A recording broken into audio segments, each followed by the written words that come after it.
So I'm going to fill in all the photos on the pre and the post and get that knocked out for 5 pies. It's really 5 pies. It's really more, it's 5 pies, small, large, and the Detroit. So I'll get the photos of the basic builds, and then tomorrow or the following day, I'll get all the gram weights of everything as I'm starting to get a rhythm. So we're going to bake all of these fucking pizzas? Yeah, we're going to make all of this today. So this is just 5. But then basically I'm going to start testing in the next day or two, the 12 inches, the 16-inch, test bake all of the Detroits. Because the menu build here is you can do a New York or a Detroit in any of these variations. So there's going to be a gram weight for each one of those, but the Detroit has its own process. So obviously the Detroit will have a similar look, but sauce on the finish on that. So a honey steak, which normally has marinara on in New York, won't get the marinara on the Detroit, so that'll be bland. But on the finish guide, you're going to see on the Detroit section, you're going to see marinara, a line from marinara for a strip, racing strip. And then a Caesar salad if I get to romaine. And then all the custom builds, because that's the way the menu's designed. So you can create your own pizza. So again, I have to go through every add topping that we have, from veggies to proteins to cheese to sauces, and capture gram weights for 12-inch, 16-inch Detroit. And then from there, also figure out how to do half-half. So when this goes into costing, we know true food costs. Finding the proper proportions for your recipe is vital, just like this message from our sponsor, Bacio Cheese. Do you need some amazing cheese for your pizza business? Well, Bacio's got you. With Bacio, not only will you get quality cheese, but you also get cash back through their Gold Rewards Club program. For every pound of Bacio cheese that you purchase, you'll earn cash back rewards. That sounds amazing, because I'm all about quality. I'm all about a great deal. Use the link in the show notes to learn more and sign up for a demo today. Thank you to Bacio Cheese for sponsoring this episode. Now, back to the podcast. So, and then after that, I'll set up the line and get the line properly set and document this setup once we're happy with the menu and get everything lined up properly. Put a final prep. Like yesterday, we were just testing. So now I'll do a final prep schedule on like how I want green peppers cut. We got green peppers diced. So I think we like the diced look. And then I also brought in onions like rings, but we don't like the rings. Like Brett doesn't like the circles, so we're just going to dice them and do more of this. This is pre-cut from Shamrock. Pre-cut versus cutting yourself. So, I mean, yeah, it's more expensive, but yield loss is no longer a factor. So we're no longer wasting the core of the pepper. We don't have that anymore. That's all been gone. That's why added costs and packaging, but there's zero prep. You take this and put it in the thing. Yeah. This is 1/3 pan. So these pre-cut programs the distributors are coming out with now are very good, because these guys are designing systems like these special trays. I'll pull this apart. And you see in the bottom of these trays, they have rivets in here for this type of veggie.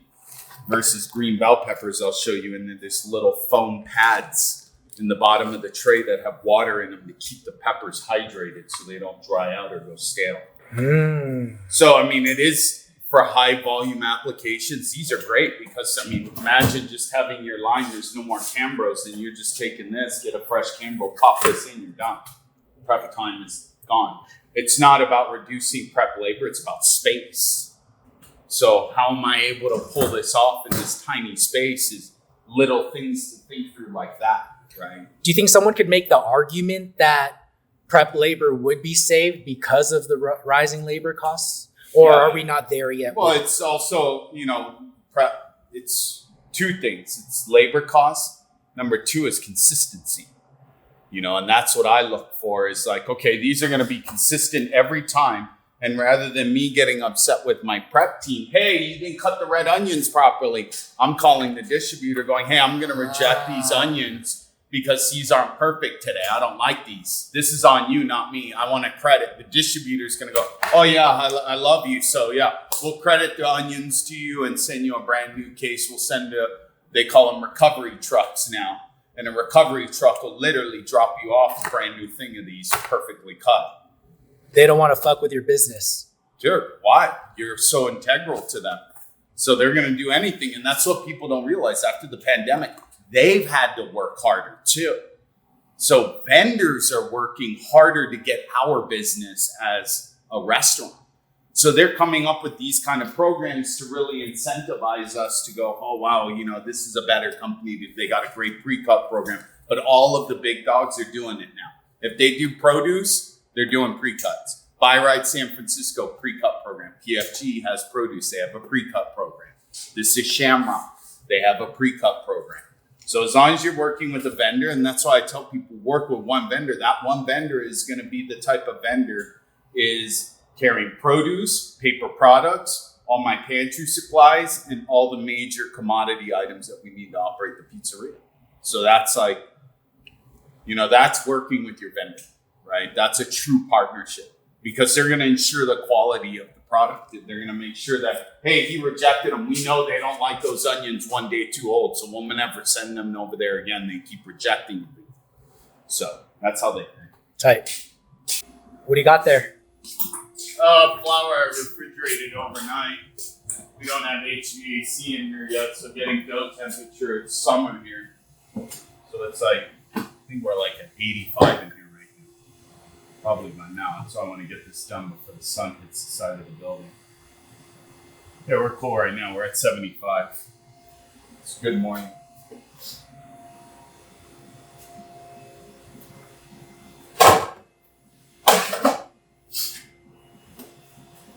How many batches are we mixing this while I'm here, would you say? I'm going to try to mix every day while you're here. Okay, perfect. I'll get one.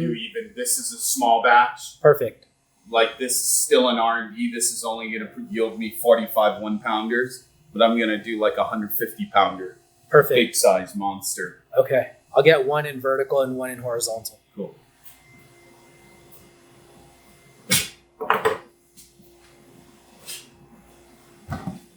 Can you talk about the dough that you're making for this? So this is a straight dough. And I've eliminated the starter from this application because we have a giant walk-in. And then we also have the retarder getting installed too. So that's going to give us the ability to cold ferment our dough without having to use starters and eliminate the training step from the team. Then they no longer have to manage a pre-ferment. They could just make dough whenever they want to fill stock. And then the flour that you're using? I'm doing a 3-part. So I've got Sir Galahad, 2 Caputos, Americana, and Nubla. Novella or whatever Nubla. Why'd you choose those 3? I like the airiness of the Caputo. It's very popular right now. With the Taglias and Roman pizza. So I kind of see that and I wanted to hybrid some of that into his Artisan New York. Brett's not looking for a traditional New York. He's looking for something really, really different. Very rustic. Artisan, he likes to call it. That's a really weird term to think of these days. People have a lot of gripe on artisan. Yeah. Artisan pizza, but it's almost like craft. Right, he's a novice to it, so he hasn't been in the game long enough to know where we've gone with the lingo, right, in pizza. And I've tried to educate him on that to show him, hey, this is how we gotta look at the menu. This is how you gotta look at how your menu's gonna evolve. This is what the consumer is looking for.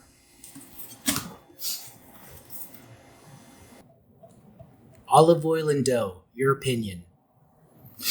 Why? Flavor.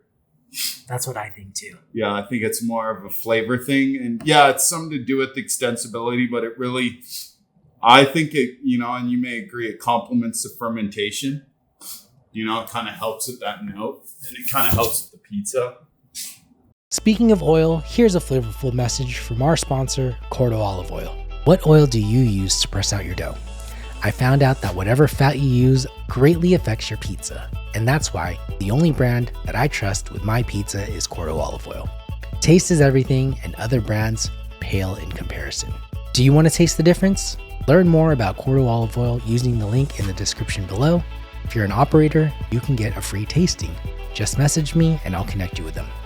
Thanks to Corto for sponsoring this video. Now, back to the episode. I always ask operators.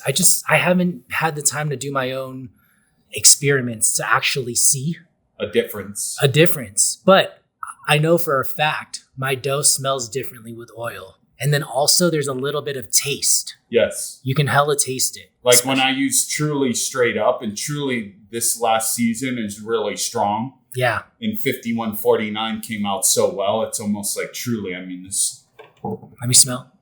This 5149's got the same grassy notes that you will pull off a Truly. That smells really good. You know, so, and that's why Weaver and I talk a lot with, I've mentioned it even to Cliff Little over there at Corto. I said, hey, I recommend 5149 for everybody for their doughs. Like, there's always been this over the years. Oh, should I put extra? Dude, don't put extra virgin olive oil in your dough. Shit's expensive. That's a finishing oil. You know, so you're putting it in there. It's not doing anything. It's just driving up the cost of your dough balls. And there's also the olive oil all over the dough balls. I just got back from Kuwait. And in Kuwait, they learned from the Goodfellas pizza school and the old school pizza method of putting olive oil all over the dough balls. I saw these guys going through like 4 quarts of olive oil every 3 days. And I was like, oh my God. Do you know what the price difference is between 5149 and Truly? Off the top of it depends on distributor, but Corto's price is pretty streamless across the board. I think it's about $60 to $70 different. Shit. It's a big difference. Huge. Truly's not cheap. It's not. It is. It's a premium product. It is liquid gold. But it's fucking good. Yeah, it is good. I mean, and I'll give it that. These mixers are sexy when they come. These little feet go on the bottom. These little feet actually protect the mixer and keep it clean. So those get magnetized onto it. So it keeps the dust out of the little legs. And then you wash those after you're done. But it's nice when it's new. As long as the operators keep it clean. We just did the water meter here. So I got to talk to the plumber again because he's leaking. And this mixing valve. So hot water's not plumbed in yet. We're getting hot water today, hopefully. But what we'll be able to do is in the winter, I'll be able to drop this down. This is holding at 76 right now, but once I feed some water through this will drop.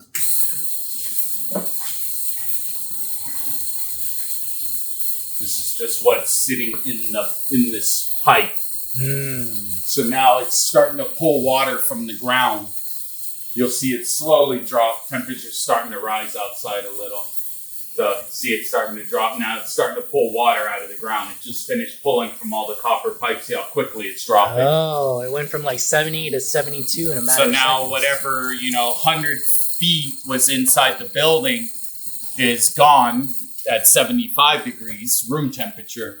And now I'm actually feeding temperature water. So I train a lot of my clients when we do use these. Yeah, it's as simple, but we prime the lines. Yeah, so you're not putting in hot ass water. So if I was to put that in, 78 degree water would have went in there. So yes, it's simple, but there is still some nuance, attention that needs to be paid. That's why there's all the control. So now the pure water in the ground is 67 degrees. So that's where I now can do my DDT, understand, okay, I'm going to use, 40 degree flour, 55 degree flour with 67 degree water. That's going to give me DDT, DFT of 75 degrees. And that's what we've been hitting in the last batches here. So I'm going to figure out their summer temperatures, their winter temperatures here. I'm going to probably have to worry about their temperature right after summer, going into winter here in Denver, all the way to when they get into the negatives. So do you have to come back to do that? Or? No, I'll do all of that remotely. And it's very easy, just adjusting for yeast percentages and hydration. So in the winter, I'll probably come up in hydration here or potentially lower. We'll test 2 different ways. Prior to that season coming, I'll reach out to them and already speak with their mixer and send them an R&D batch to test, get videos before I roll it out to the restaurant. As water's dosing, I'm ready to add my flour into the mix.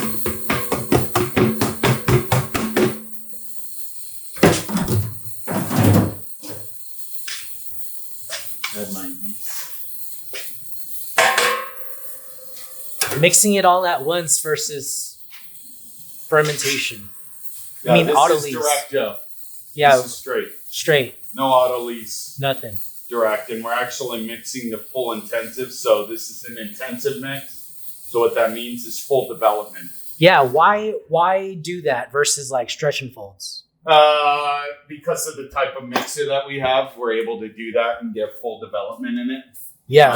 We're able to get to the speed and second speed to where I'm able to get it there without putting too much friction on the dough. You know? So people incorporate stretch and folds to not heat up the dough too much. Right. It's just they've hit temp, so they got to pull it out of the ball, and to build that strength, they have to put folds in it, or they're not using flour that's strong enough, right? Lower protein flours, you're typically going to put folds because there's no longer that strength in there. So high protein flour, which we're using a couple blends of it, is going to achieve that. And with the full intensive mix, I'm getting full development without the fold. So I'm going to come out of the bowl, relax, divide, round, go straight into the cooler. Right. No resting, we're not fucking around. But you'll see it's easy. That's 70%. Wow. This comes off the bowl completely clean. Yeah. Nice, beautiful development here. Super strong. Super, super strong. So as you can see, when I'm coming in here and looking at my window pane right out of the bowl, smooth on the edges when I break that apart. That's how to tell when I'm mixed. If I see shaggy, we're under mixed. So today we're going to be training Santana how to do the plating guide. So we just finished all of the guides. Santana is a seasoned pizza maker from another pizza place and has made pizza for years. So now we have all our guides up. We've got all our gram weights in our build order. So basically at this point, what I'm going to do is have Santana step back. I'm going to stretch, top, use the scale, this is temporary right now. We have our proper one coming that'll hold the whole peel. We can build on the peel. And then how to manage the oven. So how to work with 625 Fahrenheit, top and bottom heat, and also how to properly finish the pizzas. So today will be kind of an observation day for Santana. I'll get his hands wet in the dough and show him how the dough feels. Obviously, every dough is different, but I'm sure some of his skills that he's had in the past will translate today. So it's at this point, it's really slow, but where he's going to see the gains, he may be thinking, wow, this is frustrating. Oh my God, they're going to have me do these toppings with the bowl. I can eyeball onions, right? But once he now sees that, and then when he sees the new scale come in, it's just going to click and automatically be like, okay, I sit here and read the display, like Xeroxing a piece of paper. I just hit repeat. 1, 2, 3. You're controlling your command center. This is our domain as a pizza maker. This is our hotline. This is where it's all begins.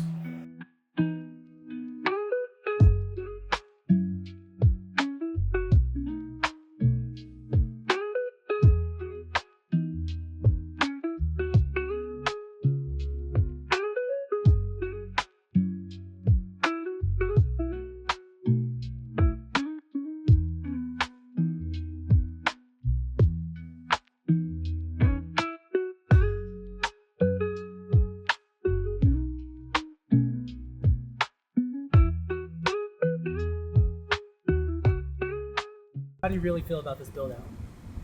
I think it's coming along good. I'm a little bit concerned about the operator. Concerned about the absence, but I think he'll be fine once he sees the team and system start coming together. It's definitely been a hand-holding process along the way, but it's been fun. I like it. I think it's fun being able to make that pizza like that. It's fun being able to step back and watch 3 brand new people who I've never met before just look at plating guides and already be making just even a margarita properly. I'm like blown away already. So, and I think it's going well. I think it's, besides the construction, those delays. Yeah. What about build out expectations versus realities? What do you wish you've done differently? I wish I had more clarity on what type of contractor the client had hired. And I wish I had more communication as to what the deadlines were and expectations were from the different contractors. There's a lot of hold-ups along the way that could have been avoided, like having the plumber setting sinks on the wall before the drywall guy finished the walls. So we had a 2-day delay because we had to pull all the plumbing back off the walls so the drywall guys can FRP the back walls and then call the plumber back in to remount everything. And obviously the second time something goes in, it's not going to go in right, or there's careless mistakes being made, or even lost screws, which has kind of been a headache. What's your message to new operators out there who are looking to do a brand new build out? I say get in touch with me early. To get into unexpected financial costs can be avoided if we meet early and talk, clearly about your plan of what you want to do, and we have a clear vision. So we're able to exactly identify what things are going to cost us and how long things are going to take us to do that. Why do you want to help operators like Brett?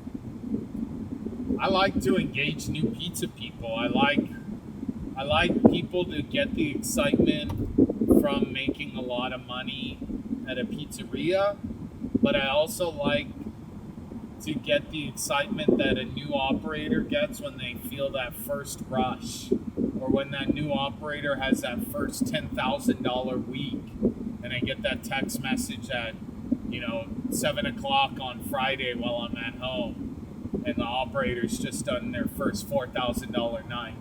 Those are kind of like the seeds I'm planting and looking forward to.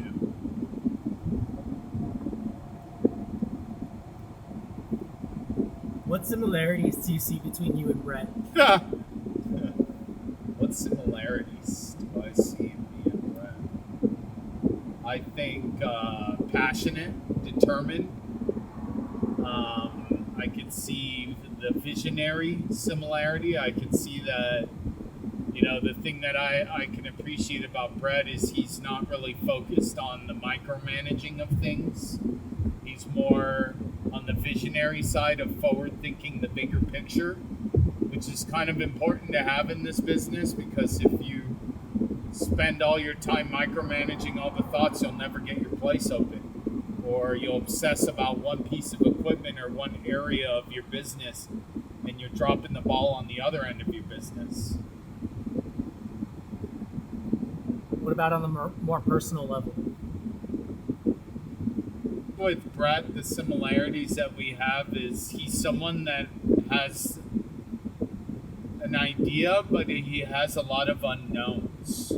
He has a lot of questions, but knowing now that he had found someone like me, even when he had mentioned, like, he had no idea Pizza Consultant even existed, and to meet me and see, how big picture, things we could think of together, I think is like, something that's been something I could appreciate about Brett.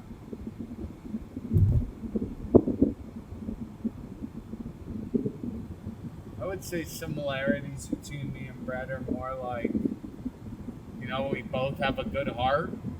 I think, as chaotic as it seems right now for Brett, he's a good person, and he wants to do the right thing, and he wants something of high quality. So, the thing I can appreciate or can relate to Brett is he would rather wait 6 months to get it right, or wait for me to come back 2 weeks later to do a grand opening so he can practice making pizza, rather than rush to get open to make money.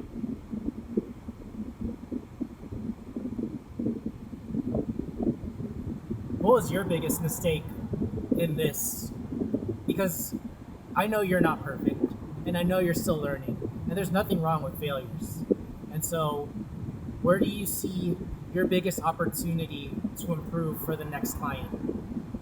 I think probably more communication with his contractors is kind of where I dropped the ball on this project. I should have been a little bit more forward with the contractors remotely, but also having a better timeline for when I showed up on site. There were just a lot of unexpecteds and unknowns. 2 weeks when I was supposed to show up here, I was supposed to have been grand opening this place 2 weeks ago. So it's kind of like that communication gap. I got to figure out a better way to get a bigger picture when I'm not on site, or travel more often to that site to do a site check. And to be fair, this could have been avoided on the onset had you guys just started working together earlier on. Yeah, 100%. If Brett had met me before he even made the call to the equipment supplier that he wanted to buy a pizza oven, and he was even interested in one, he should have first found out how to make a pizza, or find about, consultings who do chef recipes for pizza dough, or what it takes, or go meet his local pizza operator and talk to them what it was like to build their pizzeria. Final words to the person listening who wants to open up their pizzeria.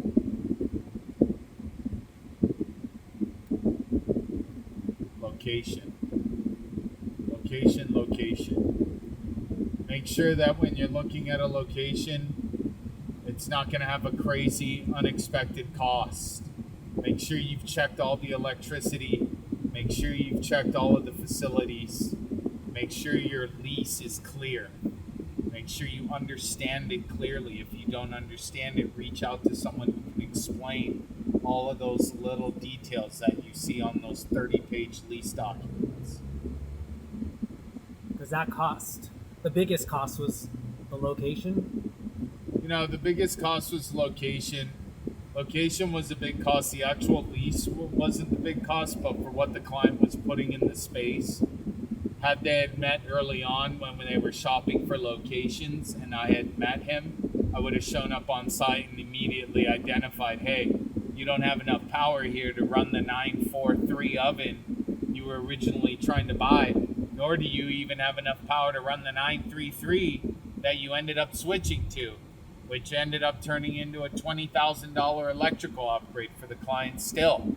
And for the amount of square footage, we could easily do $1 million a year off a 932 Pizza Master.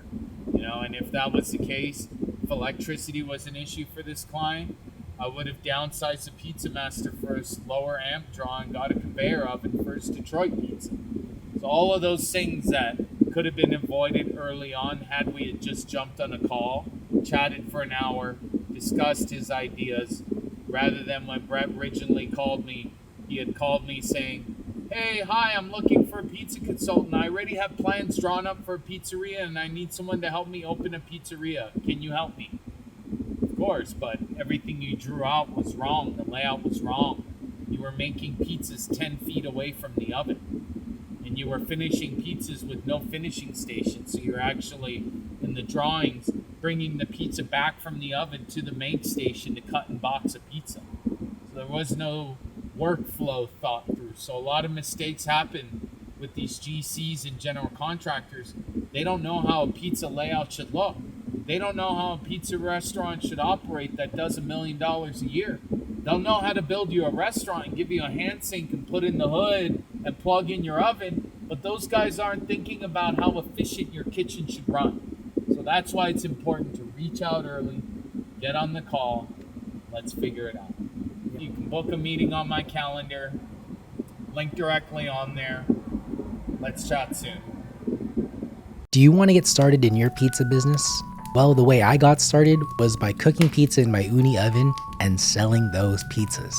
Now with the Ooni Coda 2 Max, you have enough oven space to make one super big pizza, or you can make 2 at a time. I've even made 6 at a time so that you can truly crank out pizzas, especially when you are in production mode. So if you're looking to start your pizza business and want to buy an Ooni oven, use the link in the show notes. It'll greatly appreciate the show, and send me your receipt. If you use my affiliate link, I'm going to enter you in a chance to win a $250 Ooni gift card. That way you can stretch your dollar further and keep on building your business. You can email me your receipt, idriff@whatsgooddough.com, or DM me on Instagram @whatsgooddough. But make sure to use that affiliate link.